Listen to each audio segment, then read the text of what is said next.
Hello साथियों, स्वागत है आपका हमारे यूट्यूब चैनल में।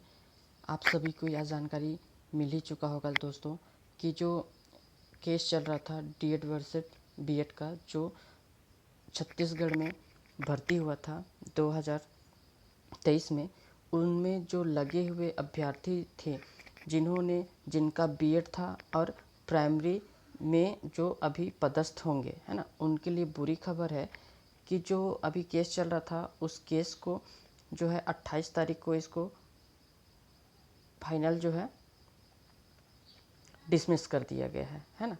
ये कल का न्यूज़ है कि जो केस चल रहा था डीएड का, है ना, डीएड का चल रहा था, उसमें डीएड और बीएड का, जिसमें ये था कि जो बीएड वाले हैं वो प्राइमरी के लिए एलिजिबल जो है नहीं रहेंगे, है ना।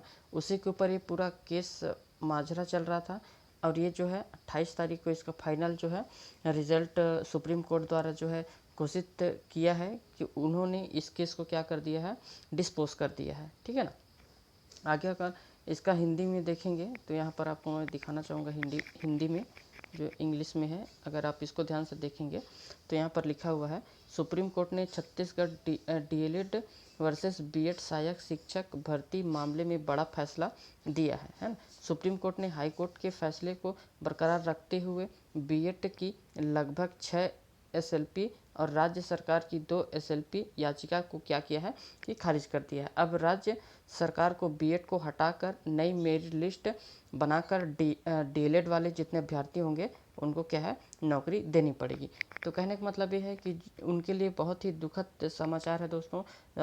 जो हम सभी ने जो बीएड किया हुआ है और प्राइमरी टीचर में अभी लगे हुए हैं, पदस्थ हैं कहीं ना कहीं, ऐसे मोटा मोटा मतलब 3500 के अराउंड जो है शिक्षक साथी जो हमारे जो अभी प्राइमरी स्कूल में पदस्थ हैं, जिनका जो है बीएड डिप्लोमा है ना, बीएड धारी हैं जितने भी, और जो तो इनको कहने का मतलब है, अगर ये जो कोर्ट का फैसला आया है उसमें क्या कहा गया है कि आप इसका जब पूरा फुल वीडियो देखेंगे किसी न किसी यूट्यूब चैनल में आपको दिखेगा, तो वहाँ पर 4 घंटे का जो केसबाजी चला है और इन 4 घंटों में सुप्रीम कोर्ट ने सभी का जजमेंट को सुना है, जो बीएड पक्ष वाले थे उनका भी और जो डीएड पक्ष वाले थे उनका भी। यहाँ पर देखेंगे तो इस मामले कोर्ट में लगभग 4 घंटे की सुनवाई की गई। बीएड और राज्य सरकार की तरफ से जो 6 जो है सीनियर वकील, दिग्गज जिसको बोला जाता है, 6 सीनियर वकील थे, है ना।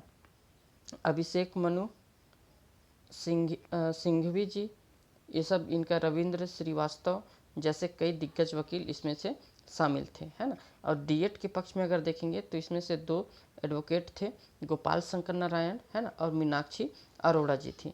तो लगभग 3 घंटे बीएड का पक्ष सुना गया और 1 घंटे क्या है कि डीएड का जो वकील थे उनका पक्ष को सुना गया। तो जो छत्तीसगढ़ का सहायक शिक्षक भर्ती में बीएड अपनी नौकरी बचाने गया लेकिन बचा नहीं पाई, ये लाइन टैग लाइन है।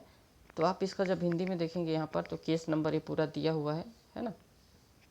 और यहाँ पर जब इसको देखेंगे आप तो जो सुप्रीम कोर्ट के जो जजमेंट थे, न्यायमूर्ति सुधांशु धुलिया, है ना, और जस्टिस पंकज मित्तल, इनके क्या है कि नेतृत्व में ये सारा चीज़ हुआ है। आप देख सकते हैं पूरा केस को क्या कर दिया गया है, केस जो चल रहा था उसको पूरा खारिज कर दिया गया है, ठीक है ना। तो ये बहुत ही दुखद समाचार है हमारे लिए, हम सभी बीएड धारी जो अभी प्राइमरी स्कूल में पदस्थ हैं दोस्तों, ठीक है ना। तो अब आगे क्या होने वाला है ये तो हमको भी नहीं पता कि आगे कुछ इसका और रास्ता निकलेगा कि नहीं निकलेगा, लेकिन इस फैसले से ये लगने लगा है कि अब जो है प्राइमरी स्कूल से बीएड वाले लोगों को नौकरी से क्या है निकाल सकती है गवर्नमेंट, है ना। और डीएड वाले के लिए एक अच्छी ये भी खबर है कि जितने अभी जो पद खाली होंगे उसमें डीएलएड वाले जो जिनका सिलेक्शन नहीं हो पाया था उनको भी एक मौका मिल रहा है ना। इस पक्ष जो डीएड के पक्ष में गया है, ठीक है दोस्तों।